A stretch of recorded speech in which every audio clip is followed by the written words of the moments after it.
Indian institute of HSC में। चलिए video को शुरू करते हैं। आज का टॉपिक है इंडस्ट्रियल हाइजीन। तो इंडस्ट्रियल हाइजीन होता क्या है?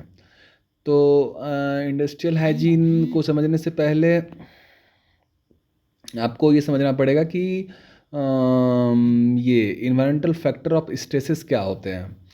तो वैसा फैक्टर जो कि किसी productivity, reproductive success of the workers और इन्वायरमेंट के डेवलपमेंट में जो नेगेटिवली इम्पैक्ट करता हो, अवरोध पैदा करता हो, उसको हम लोग इन्वायरमेंटल फैक्टर ऑफ स्ट्रेस कहते हैं। चलिए अब इंडस्ट्रियल हाइजीन को समझते हैं। तो इंडस्ट्रियल हाइजीन बेसिकली मेरे चार फैक्टर पे, चार उसका वो है, अगर उसकी प्रिंसिपल की बात करें तो चार फैक्टर पे काम करता है: anticipation, recognition, evolution and controls. तो क्या होता है? तो अगर चलिए एक एग्जांपल लेते हैं। तो अगर किसी वर्क प्लेस को हम कंसिडर करें तो वर्क प्लेस पे साइमल्टेनियसली बहुत सारी एक्टिविटी चलती रहती है। बहुत बड़े बड़े इक्विपमेंट काम करते हैं, पंप काम करती है, वर्कर्स काम करते हैं, वेल्डर वेल्डिंग मारता है, वर्क एट हेड एक्टिविटी चलती है। तो अगर उस वर्क प्लेस पे अगर हम हज़ार्ड को कंसिडर करें, तो अगर हम एंटीसिपेशन की बात करें तो एंटीसिपेशन क्या हुआ? उस वर्क प्लेस पे क्या क्या हजार्ड्स हैं उसको आइडेंटिफाई करना इज़ नोन एज एंटीसिपेशन। जैसे कि वहाँ पे नॉइज़ प्रोड्यूस हो रहा है, तो हाई नॉइज़ एरिया है जिससे हियरिंग लॉस हो सकता है, तो वहाँ पे हम लोग हज़ार्ड आइडेंटिफाई किए ना, क्या एरिया है, तो वहाँ हज़ार्ड है, हाई नॉइज हज़ार्ड है। वेल्डर वेल्डिंग कर रहा है, तो वहाँ पे क्या है, high amount of welding fumes is generating, welding fumes generate हो रहा है, आर्क स्ट्राइक हो रहा है, यानी वो दूसरा हज़ार्ड है। तो यानी उस वर्क प्लेस पे डिफरेंट डिफरेंट एक्टिविटीज़ से जो जो हज़ार्ड हम लोगों ने आइडेंटिफाई किया, that is known as anticipation. ठीक है, अब हम लोग दूसरे स्टेप की तरफ बढ़ते हैं। What is recognition? रिकॉग्निशन भी एक तरह का आइडेंटिफिकेशन ही है, जिसमें हम लोग अपना एक्सेप्टेंस दिखाते हैं। क्या?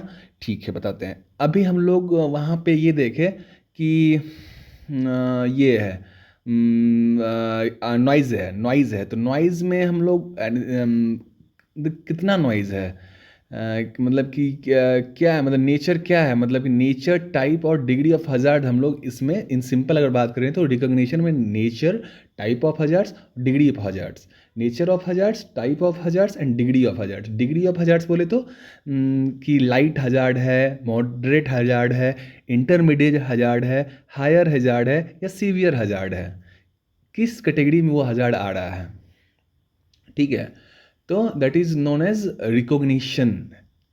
रिकॉग्निशन एक्सेप्टेंस हम लोग देते हैं, मतलब पता लगता है उसको, और उसको हम लोग और डेप्थली उस हज़ार्ड को हम लोग वो करते हैं, स्टडी करते हैं। तो उसके बाद ये तो हो गया। फिर हम नेक्स्ट स्टेप पे आगे बढ़े तो है मेरा इवोल्यूशन। इवोल्यूशन में क्या करते हैं? इवोल्यूशन में क्या करते हैं, by the help of evolution techniques, जैसे कि सैम्पलिंग हो गया, मेजरमेंट हो गया, डायरेक्ट रीडिंग इंस्ट्रूमेंट है। जैसे मैं वहीं मान लीजिए वहाँ पे आवाज़ हो रही है, नॉइज़ प्रोड्यूस हो रहा है, तो उस नॉइज़ को हम टेक्निकल इंस्ट्रूमेंट जैसे कि नॉइज़ डोजीमीटर के हेल्प से वहाँ पे उसका वैल्यू पता करेंगे, कितने डेसिबल का साउंड प्रोड्यूस हो रहा है वहाँ पे। ठीक है, तो ये चीज़ है। उसके बाद जो भी हम लोग इवोल्यूशन में जो भी हम लोग वहाँ पे डायरेक्ट रीडिंग इंस्ट्रूमेंट के हेल्प से जो भी हम लोग वैल्यू आइडेंटिफाई करते हैं, तो उसको फिर हम लोग मतलब कि एक उससे क्या कहते हैं, कंपेयर करते हैं, norms, comparing the result with the norms and acceptable level, यानी उसको एक्सेप्टेबल लेवल के रिस्पेक्ट में उसको हम लोग कंपेयर करते हैं। That is known as evaluation. And the last step जो हम लोग का आता है वो है कंट्रोल। Control measure. कंट्रोल क्या है कि हमको अब सिंपल सा मतलब ये बताइए, हम लोग जो भी एंटीसिपेट करके हज़ार्ड का पता किए, ठीक है, फिर उसके बाद रिकॉग्निशन में डिग्री ऑफ हज़ार्ड का पता किए, इवोल्यूशन में by the help of technical instrument हम लोग उसके लेवल का पता किए। अब कंट्रोल में क्या है कि हम लोग उसके कंसंट्रेशन ऑफ द हज़ार्ड्स को विद इन द नॉर्म्स हम लोग कुछ अपना इंजरिंग कंट्रोल्स यूज करते हैं। फॉर एग्जांपल कैसे कम कर सकते हैं, या तो उस पर्टिकुलर जहाँ से नॉइज़ प्रोड्यूस हो रहा है वहाँ पे हम लोग उसको ऐसा कुछ ऐसा नॉइज आइसोलेशन करने के लिए हम लोग उसको नॉइज प्रूफ बनाएं उस पर्टिकुलर इक्विपमेंट को। दूसरा ऑप्शन है जो वहाँ वर्कर्स आसपास काम कर रहे हैं उसको हम पीपीज प्रोवाइड करवा देंगे, for example ear plug provide करवा देंगे, है ना। तो इस तरह से उसको हम लोग कंट्रोल मेजर्स प्रोवाइड करते हैं। ये हो गया। और उसके बाद कंट्रोल मेजर्स प्रोवाइड करते हैं, वो नॉर्म्स के विदिन आना चाहिए, जो भी एक्सेप्टेबल लिमिट है ना मेरा, कि इतने डेसिबल तक का साउंड होना चाहिए जो हजारस नहीं होगा, तो उसको हम लोग उस लिमिट के अंदर ला करके by the help of using control measures हम लोग उसको लिमिट के अंदर लाते हैं। तो आपको तो क्लियर हो गया, कोई डाउट है तो पूछ सकते हैं। Anticipation, recognition, evolution and control. तो एक बार हम इसके डिफिनेशन की बात कर लें। American industrial hygiene association defines as it is the science and art devoted to the anticipation, recognition, evaluation and control of those environmental factor of stresses arising in or from the workplace। Clear, आप तो definition पढ़ ही लीजिएगा, तो principal पता ही चला गया आपको। अब बात आती है ऑक्यूपेशनल हेल्थ में। ऑक्यूपेशनल हेल्थ क्या होता है? देखिए, इंडस्ट्रियल हाइजीन हम लोग क्या करते हैं, हजार्ड आइडेंटिफाई करते हैं। ऑक्यूपेशनल हेल्थ में क्या है कि उस पर्टिकुलर हजार्ड से, अब वो साउंड हो रहा है, साउंड क्रिएट हो रहा है, हाई नॉइज क्रिएट हो रही है, उससे क्या इफेक्ट होगा। क्या इफेक्ट होगा मतलब कि हियरिंग लॉस हो सकता है, ठीक है। वेल्डर वेल्डिंग मार रहा है, वेल्डिंग फ्यूम्स जनरेट हो रहे हैं, तो welding fumes generating welding fumes is type of hazards. उसके उसके अगर ऑक्यूपेशनल हेल्थ की बात, उसके कंसिक्वेंसेस की बात करें तो उसका क्या कंसिक्वेंसेस है? उसका कंसिक्वेंसेस यही है कि वर्कर जब उसको इनहेल करेगा तो उसको लॉन्ग टर्म में इल हेल्थ प्रॉब्लम हो सकती है। तो ऑक्यूपेशनल हेल्थ में यही कंसिक्वेंसेस का पता लगाते हैं कि उसका इल इफेक्ट में क्या होगा।